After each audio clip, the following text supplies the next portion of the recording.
Então, nessa ação penal 506-3130-17, depoimento do senhor Pedro da Silva Correia de Oliveira Andrade Neto.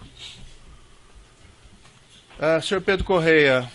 Excelência, Sim? uma questão de ordem. Na audiência do dia 8 de maio, o Ministério Público, no item 12 da ata, assumiu a obrigação de informar previamente eventuais acordos de colaboração que estivessem sendo firmados com pessoas chamadas a prestar depoimento. No caso, o que se tem notícia é que havia uma negociação com o senhor Pedro Correia, que inclusive havia sido rejeitada pelo Supremo Tribunal Federal, e eu gostaria de, com base nesse compromisso que o Ministério Público assumiu nessa ata, que fosse prestado esclarecimento sobre a situação desse processo de delação do senhor Pedro Correia. Aliás, eu pediria, inclusive, que essas informações fossem prestadas com antecedência, para que a defesa possa ter conhecimento prévio dos processos de delação e poder analisar as medidas cabíveis antes da audiência. Ministério Público. Cumprimento Vossa Excelência, cumprimento os presentes. Com relação a esta questão, o conhecimento do Ministério Público Federal em Curitiba é de que a negociação de acordo perante o Supremo Tribunal Federal, ao que consta, a testemunha estava hospitalizada até recentemente, de forma que o patrono da testemunha eventualmente pode fornecer esclarecimento complementar. Sim. Doutor? Sim. Recentemente houve uma outra audiência, Certo. lá na Justiça Federal de Pernambuco, em que foi colhido um novo compromisso do colaborador e atualmente, segundo as últimas informações da defesa, é que está pendente de homologação no Supremo, já está concluso. Essa é a última informação que chegou ao conhecimento da defesa. Certo. Perfeito. Então fica esclarecido. Então, Excelência, diante dessas informações prestadas, com o devido respeito, o que se verifica é, mais uma vez, uma pessoa que está com um processo de delação em andamento, ainda não homologado, portanto, com contatos permanentes com o Ministério Público, e a defesa, por outro lado, não tem acesso a esses elementos para poder também saber, enfim, as condições, as propostas feitas, o que, data vênia, acaba por prejudicar sobremaneira o trabalho da defesa. Então, diante desse cenário, eu pediria a Vossa Excelência a suspensão da oitiva do senhor Pedro Correia e que fosse determinado ao Ministério Público para trazer aos autos todos esses elementos já documentados em relação a esse processo de delação, nos termos da súmula 14 do Supremo Tribunal Federal, para que a defesa possa ter acesso e, com isso, exercer com toda amplitude o direito de defesa. Certo. Considerando... Oi. A defesa de Antônio Palocci Branislav que adere ao pedido formulado pela defesa de Luiz Inácio Lula da Silva. Certo. Em verdade, se está submetido ao Supremo Tribunal Federal, só é possível que isso seja publicizado após a homologação do Supremo Tribunal Federal. Então não há como aí atender, juntar esses elementos antes desse momento processual específico. De forma que fica inviabilizado esse pleito da defesa. Quanto à suspensão, não existe aí previsão legal para suspensão por uma pendência de um acordo de homologação. Então nós vamos prosseguir no depoimento. Aliás, o senhor Pedro da Silva já prestou um depoimento na outra ação penal e acredito que seja esses os termos em relação aos quais deve se manifestar. Oi.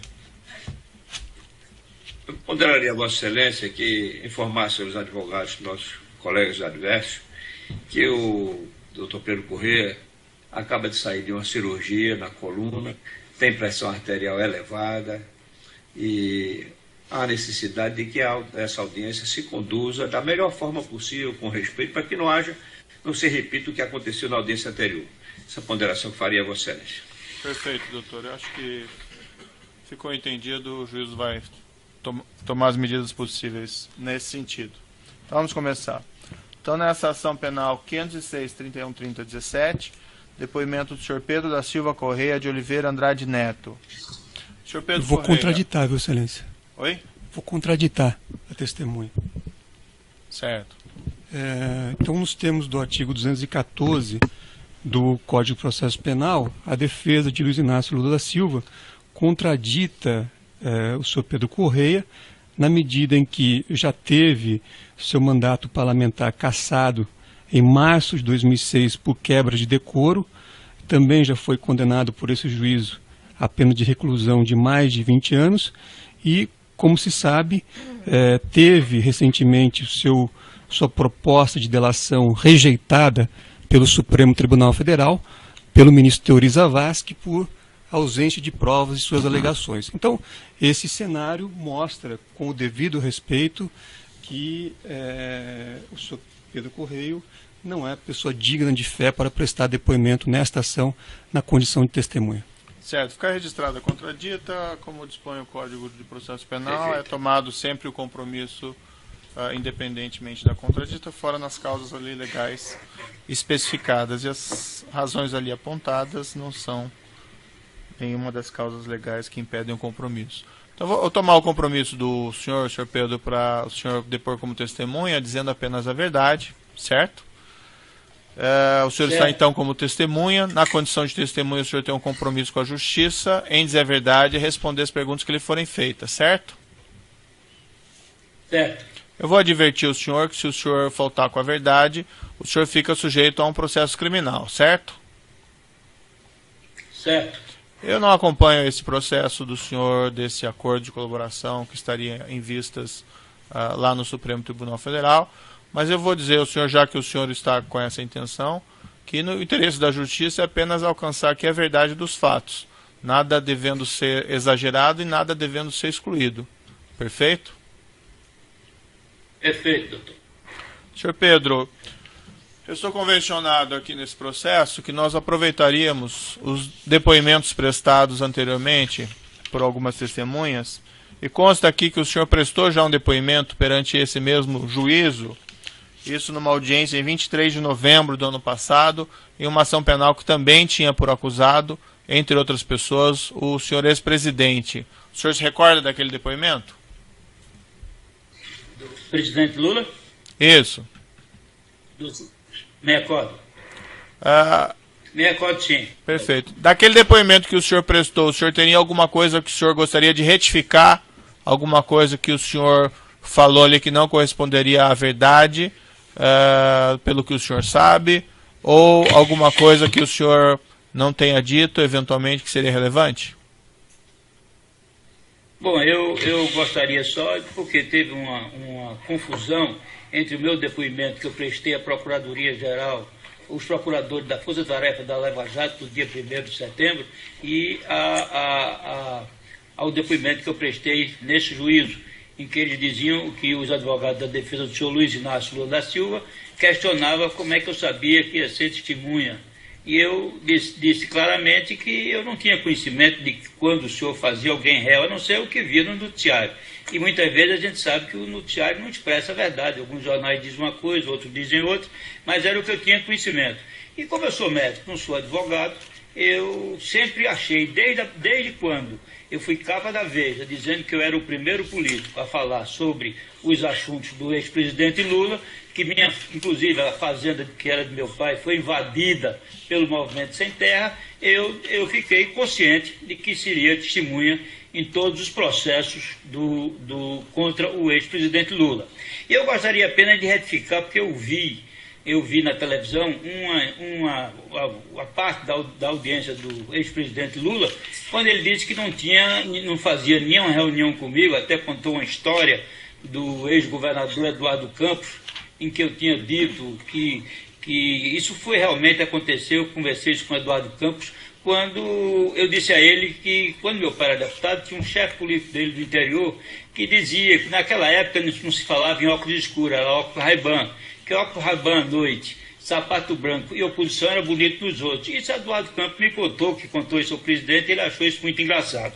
Mas eu quero dizer, Excelência, que eu tenho aqui fotografias da reunião do Conselho Político do presidente, de despacho na sala do Conselho com o ex-ministro Zé Disseu, está aqui Pedro Corrêa, Zé Disseu, Roberto Jefferson, está aqui Aldo Rebelo, Palocci, Lula, Zé Disseu, Roberto Jefferson, Pedro Corrêa, Roberto Freire. Aqui junto, numa outra reunião, está aqui Valdemar Costa Neto, todos que eram presidente do partido, Pena, que era do Partido Verde, Dr. Arraes, que era do PSB, Genuíno, do PT, Palocci, que era ministro da Fazenda, Aldo Rebelo, que era o ministro da Coordenação Política e Assuntos Institucionais, o presidente Lula, o ex-ministro Zé Disseu, o deputado Roberto Jefferson, eu, o presidente do PCdoB, o deputado Roberto Freire, que era presidente do PCdoB. E aqui, no Palácio do Planalto também, uma reunião com o presidente Lula e a bancada federal do meu partido, os deputados e senadores, onde está presente eu, o ministro Zé Disseu, o presidente Lula e o deputado Pedro Henrique. Perfeito. Eu gostaria, inclusive, de anexar depois essas fotografias para mostrar no processo de que eu não era um desconhecido do presidente Lula, como ele afirmou que não tinha nenhuma relação comigo. Eu vivia no Palácio do Governo, no Palácio do Planalto, porque eu era presidente do partido e, consequentemente, participava pelo menos 2 vezes por mês das reuniões do Conselho Político. Perfeito. Apesar dessas observações que o senhor fez em relação àquele seu depoimento anterior, o senhor ratifica aquele depoimento ou tem alguma coisa que o senhor gostaria de alterar? Certo. Ratifico. Eu vou passar a palavra agora, então, ao Ministério Público. Excelência, pela ordem, o senhor Pedro Corrêa acabou de fazer referência a um depoimento que ele prestou ao Ministério Público que não é do conhecimento da defesa do ex-presidente Lula. Então, essa informação, ao meu ver, somente reforça aquela questão de ordem que eu apresentei no início da audiência, de que a defesa não pode ficar alijada de atos que o Ministério Público está praticando com a pessoa que é chamada a depor como testemunha. Então isso acaba ferindo, só um minutinho, doutora, isso fere, evidentemente, o princípio da paridade de armas, na medida em que esta defesa desconhece os elementos que estão sendo afirmados pela testemunha aqui hoje e que são do conhecimento do Ministério Público. O que é, doutor? A referência não, só um pouquinho, feita... Não, só um pouquinho, senhor Pedro. A referência, pelo que se compreende da fala da testemunha, é que ela se refere ao depoimento tomado em setembro de 2016, juntado aos autos desta ação penal como um dos anexos que acompanharam a exordial acusatória. Sim. Certo, então a pergunta... É o anexo 35.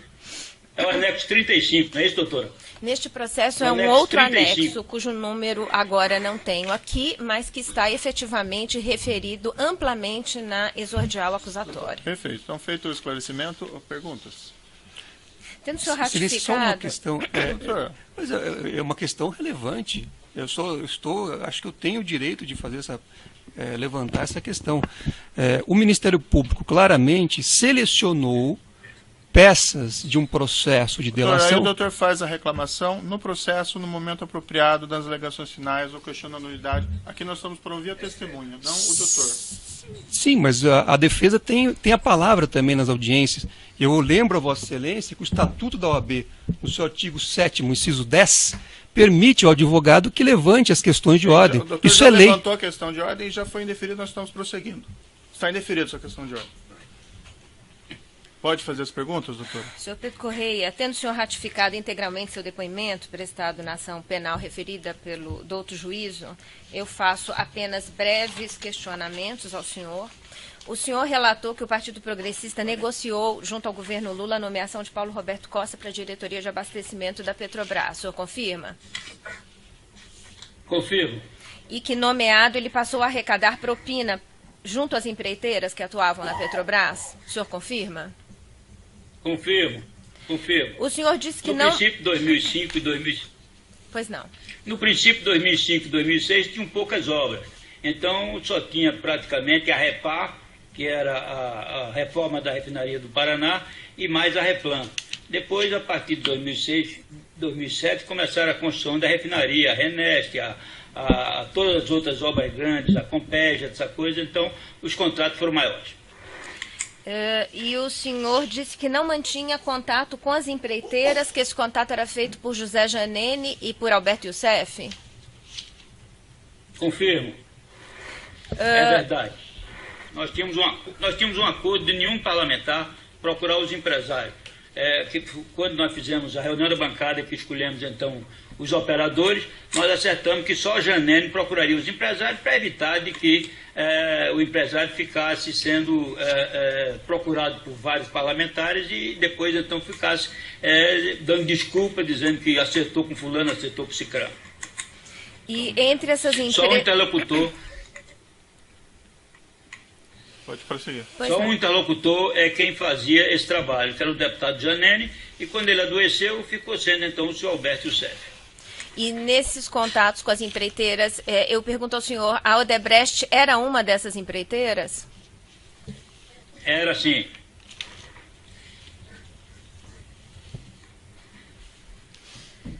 O senhor disse que os acertos, através de Paulo Roberto Costa, em contratos com a Petrobras, eram feitos através de dinheiro destinado ao caixa dos partidos. Ao caixa do partido. Quando as doações eram oficiais, ia para o caixa 1.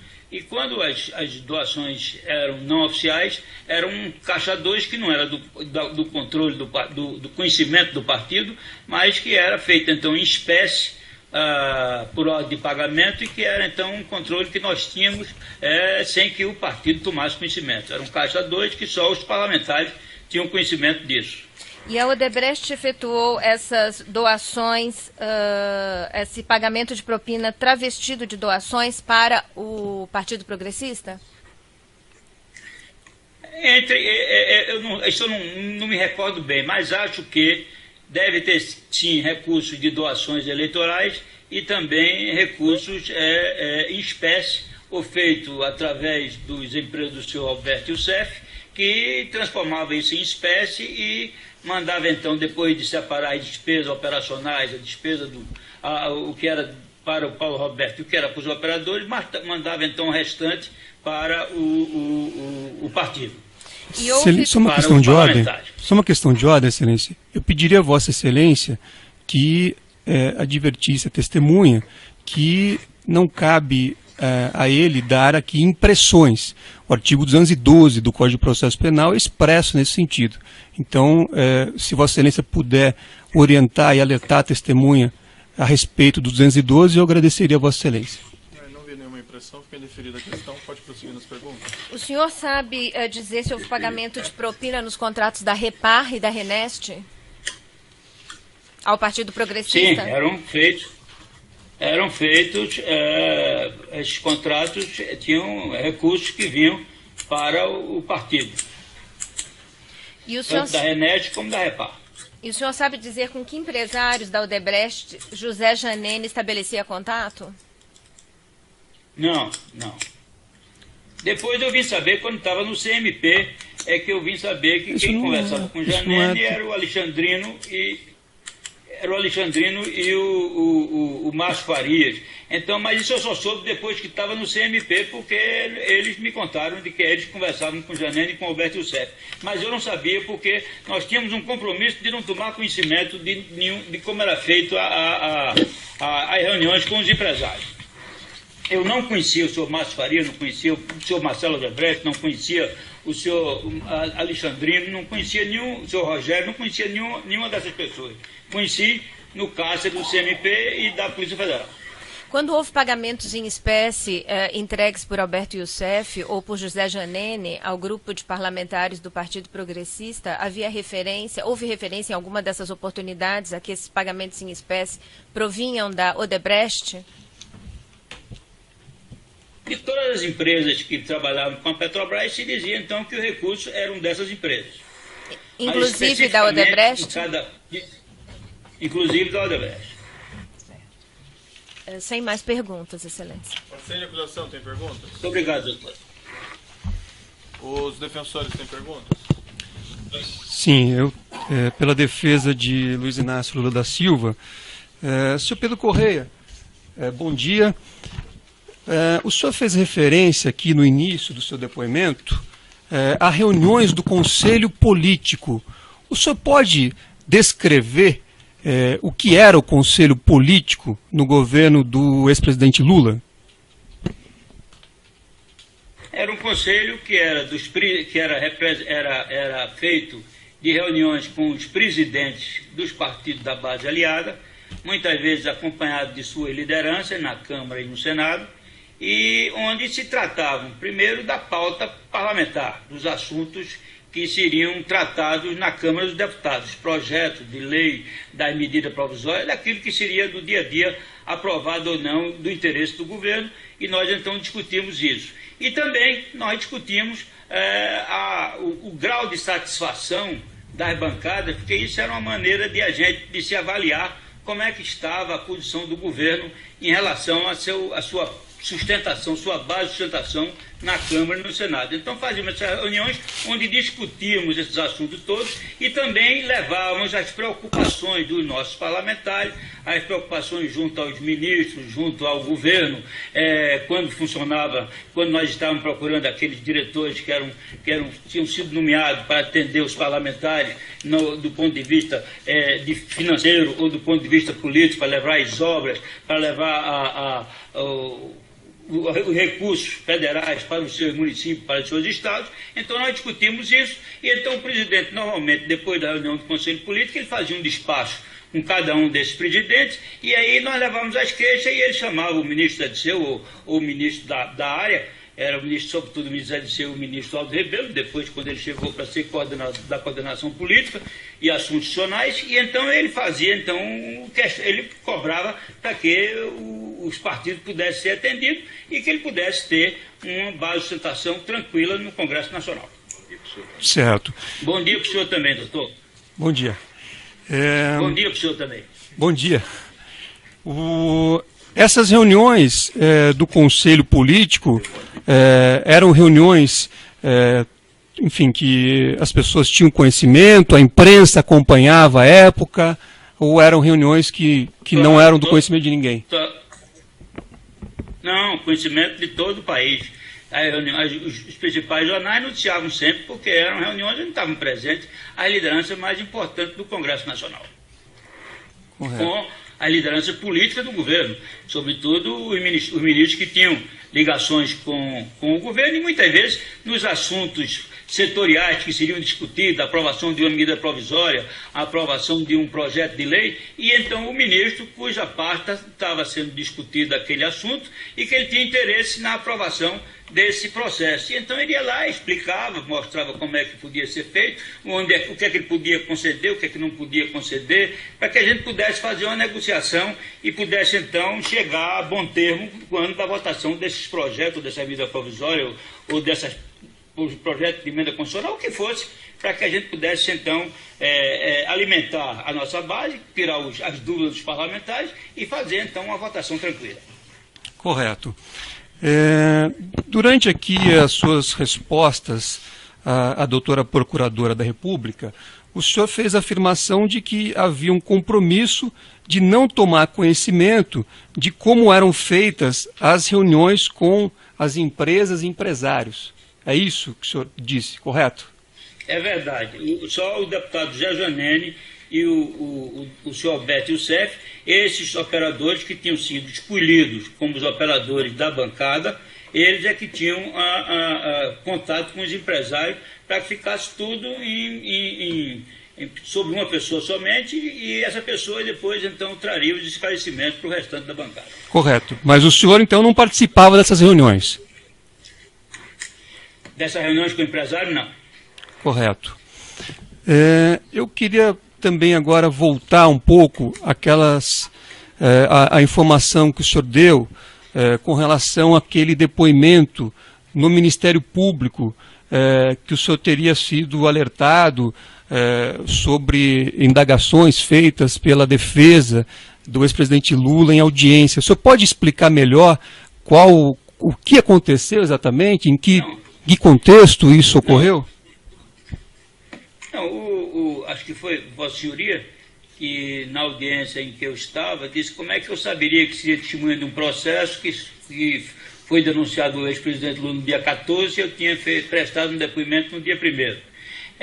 Eu quero apenas dizer que eu não tinha esse esclarecimento técnico, mas eu sabia que em todos os processos, como eu estou sendo testemunha novamente desse processo, eu sabia que depois das afirmações que eu fiz nos meus anexos sobre o presidente Lula, fatalmente eu seria convidado para ser testemunha de todos esses processos. E eu me prestei, então, no dia 1º de setembro, a fazer um testemunho, um testemunho público, um testemunho que eu prestei para o Ministério Público, para a Força Tarefa da Lava Jato no Paraná, onde eu fui claro em dizer que estava ali sabendo que não estava protegido pelo acordo de delação de colaboração premiada do Supremo Tribunal Federal, mas que estava ali no intuito da colaboração com a Justiça, de dizer aquilo que eu sabia, que eu vivi, que eu participei, e fiz isso de livre, espontânea vontade, sem nenhuma pressão de procurador. Apenas eu procurei meus advogados, conversei com eles, e eles aceitaram a minha posição de que eu queria prestar esse depoimento, procuraram o Ministério Público, e então foi feita a audiência, e eu fiz aquela audiência dia 1º de setembro e confirmei todos os fatos, e confirmo e ratifico o que disse naquela reunião, naquela audiência. Correto, mas naquela oportunidade, no dia 1º de setembro de 2016, o senhor já foi informado, o senhor já foi alertado pelo Ministério Público de que aquele depoimento do senhor serviria para embasar uma ação penal que seria proposta somente no dia 14 desse mesmo mês de setembro? Não, eu não sabia disso. Eu não sabia, o Ministério Público nunca me informou isso. Aliás, o Ministério Público não informa muita coisa, gente, ele faz pergunta. E, na verdade, eu fui lá, ele me perguntou se eu estava ali, de livre, espontânea vontade, se eu estava querendo prestar aquele depoimento. Eu fui muito claro, disse isso. Tinham 2 procuradores, e então eu prestei os esclarecimentos e na verdade, eu sabia que depois dessa minha audiência, isso ia corroborar a posição do juiz doutor Sérgio Moro, no sentido de que pudesse ou não abrir um processo contra o réu, o ex-presidente Luiz Inácio Lula da Silva. Certo, então o senhor prestou aquele depoimento já tendo em mente essa situação que o senhor descreveu aqui agora. Eu não tinha nenhum acerto com ninguém.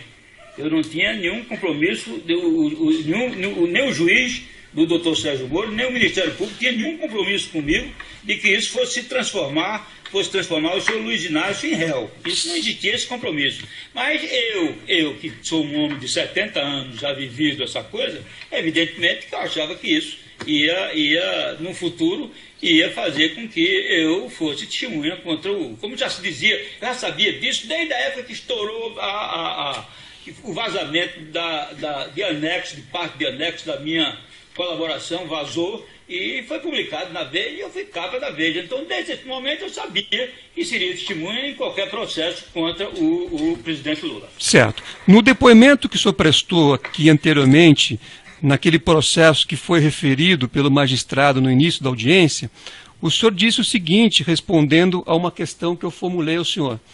O senhor disse que aí, no dia 1º, nós iniciamos. Eles perguntaram se, na verdade, porque estava o depoimento do senhor Luiz Inácio Lula da Silva. Os procuradores achavam que estavam faltando alguns aspectos. Então eu disse a eles que eu queria colaborar e queria testemunhar, mesmo independente. Tanto é que digo isso no meu depoimento. Então aqui o senhor disse, no seu depoimento anterior, que foi dito ao senhor, pelo Ministério Público, que estavam faltando alguns aspectos e que o senhor se propôs a testemunhar. Eu estou lendo aqui textualmente uma declaração do senhor. E qual é a pergunta? Eu quero saber se o senhor confirma. Eu quero saber se o senhor confirma esta afirmação que o senhor fez aqui em depoimento anterior sobre o compromisso de dizer a verdade. Eu estou dizendo a verdade, queria a verdade.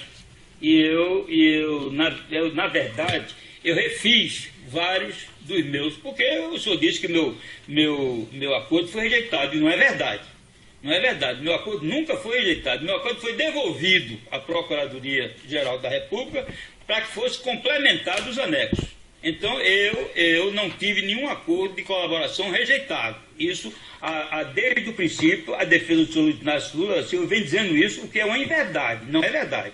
E aí eu refiz uma série de anexos, e entre eles também o do ex-presidente Lula. E eu disse na minha audiência com a força-tarefa do Ministério da Lava Jato no Paraná, de que eu queria dizer o que eu sabia a respeito da convivência do Partido Progressista, minha com o presidente Lula. E foi por essa razão que eu fui, no dia 1º de setembro, lá e confirmei e contei tudo aquilo que eu sabia sobre o ex-presidente Lula, numa audiência que está aí nos anexos dos processos todos, no anexo 35, acho, do processo anterior, e agora eu não sei, mas deve estar aí nesse processo. Eu não conheço o processo, eu não tenho cópia do processo, eu não vi a cópia do processo, é apenas só testemunho. Certo. Mas eu estou fazendo uma pergunta muito objetiva. Vamos interromper aqui.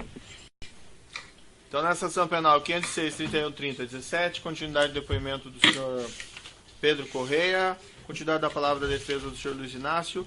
Doutor, eu não estou entendendo a defesa, a pergunta da defesa. Qual que é a pergunta da defesa? Ele já ratificou o depoimento anterior dele. Qual que é a pergunta? Excelência, vou refazer a pergunta, porque eu fiz uma pergunta bastante objetiva. O depoente afirmou, em depoimento prestado anteriormente aqui perante esse juízo, que foi chamado ao Ministério Público no dia 1º de setembro de 2016 e, naquela oportunidade, foi informado a ele. Isso está textual aqui, não estou usando as minhas palavras, é textual. Estava faltando alguns aspectos. Então, eu disse a eles que eu queria colaborar e queria testemunhar. Eu quero saber se o depoente confirma esta informação. Ele já respondeu, doutor. Ele já respondeu, isso aí já ratificou. Não, o senhor não precisa dizer nada, o senhor já ratificou. O senhor vai negar que a testemunha responda esta questão? Doutor, ele já ratificou. O senhor não falou que não foi isso que aconteceu? Ele acabou de explicar de novo. Vossa Excelência está colocando palavras na boca do testemunha. Ele estava explicando uma outra situação. O doutor está querendo interpretar essa questão de aspecto de uma forma, doutor, daí faça isso nas suas alegações finais, doutor. Estou querendo induzir a testemunha a dizer que ela Vossa Excelência que está impedindo a testemunha de responder uma pergunta relevante que a defesa faz e uma pergunta pertinente. A defesa está confundindo a testemunha. Bom, Vossa Excelência que parece estar respondendo no lugar da testemunha. Ela já ratificou, doutor. Tem mais alguma pergunta? Seja não indutiva a testemunha? Nenhuma pergunta que eu fiz é indutiva. O doutor está querendo confundir. Doutor, coloque nas alegações finais suas razões aí. Certo. O senhor pode confirmar, doutor Pedro, o senhor teve efetivamente o seu mandato parlamentar cassado em 2006 por quebra de decoro? Sim. Certo. Sim. O senhor já foi condenado por esse juízo? Está indeferido, doutor. Isso é fato que não precisa ser indagado a testemunha. A defesa está querendo o quê? Humilhar a testemunha, doutor? Não, Excelência. Eu fiz uma. Está querendo humilhar a testemunha. Eu fiz uma contradita. Isso são fatos notórios.